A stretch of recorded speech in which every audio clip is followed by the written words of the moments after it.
আসসালামু আলাইকুম রহমতুল্লাহি ওবরাকাতুহু। আজকে আমরা একটা খুবই গুরুত্বপূর্ণ টপিক নিয়ে আলোচনা করব। Barriers two effective communication. Barriers মানে হচ্ছে বাধা। কার্যকরী একটা কমিউনিকেশন যোগাযোগের জন্য কি কি বাধাগুলো সম্মুখীন হতে হয় বা কি কি বাধাগুলো রয়েছে।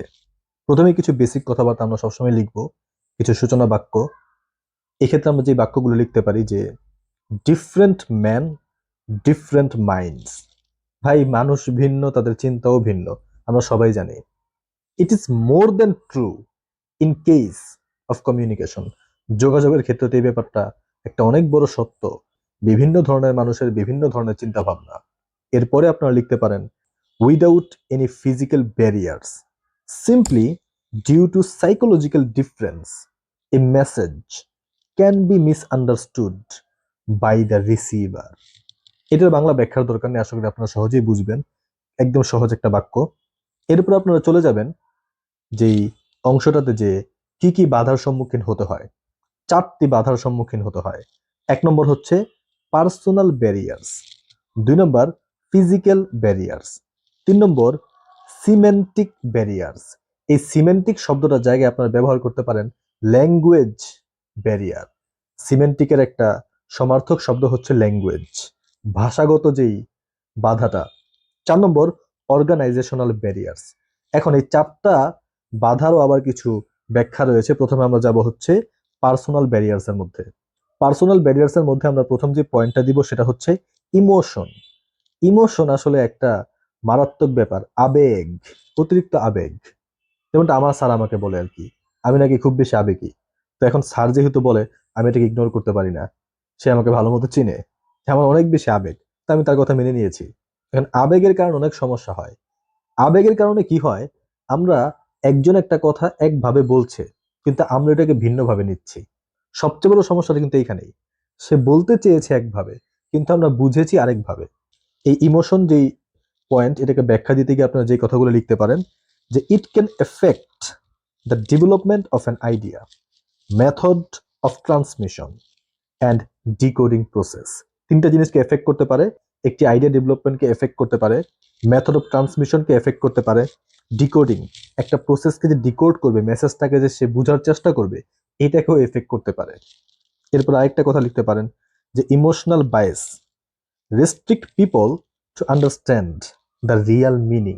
যে কথাটা আমি শুরুতেই বলেছিলাম যে আমাদের ওই আবেগের যে পক্ষপাতিত্ব, এটার কারণে আমরা সঠিক যেই অর্থটা একটা মেসেজে সেটা আমরা বুঝতে পারি না।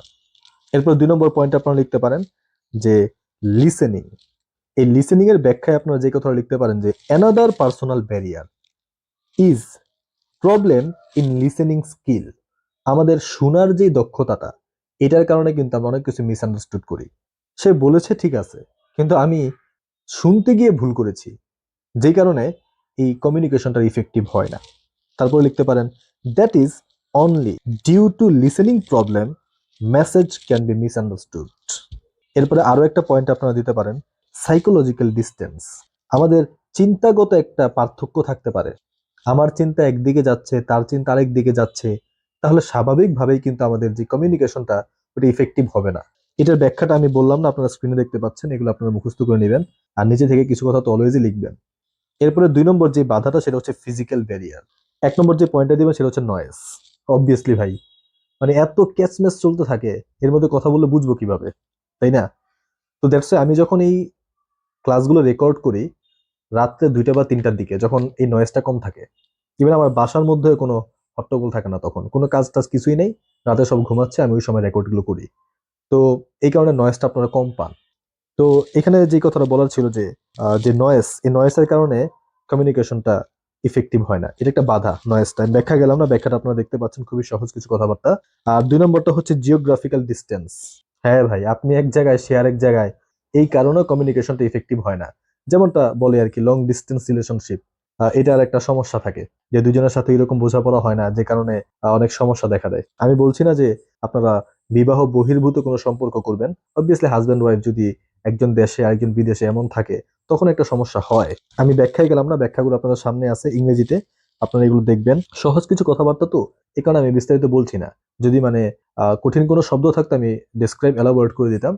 যেহেতু সহজ লাইনগুলা, এগুলো আমি অত বিস্তারিত ব্যাখ্যায় যাচ্ছি না। তারপরে হচ্ছে ইনকারেক্ট চয়েস অফ মিডিয়াম, যে যোগাযোগের ক্ষেত্রে সঠিক মাধ্যমটা তারা ব্যবহার করে না।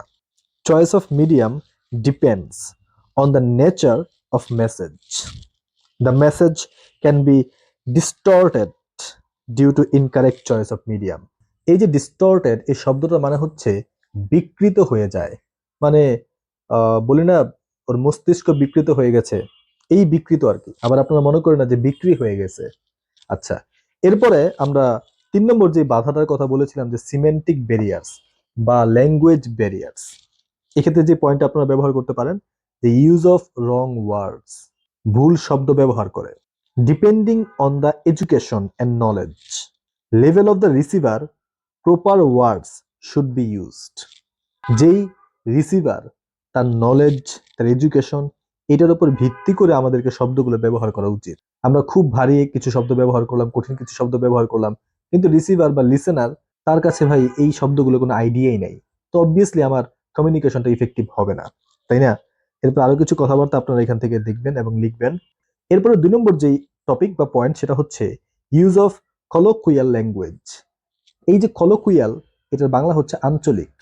এখন আঞ্চলিক ভাষার কারণে অনেক সময় রিসিভার আপনার কথাটা বুঝতেই পারে না যে আপনি কি বলছেন। সুতরাং আমাদের যখন কথাবার্তা বলবো, তখন আঞ্চলিক ভাষাটা পরিহার করে আমাদের যে স্বাভাবিক বাংলা বা স্বাভাবিক ইংরেজি কথাটাই বলা উচিত, যাতে সামনেজন বুঝতে পারে। Use of colloquial language not only change the original meaning, it may lead to serious misunderstanding.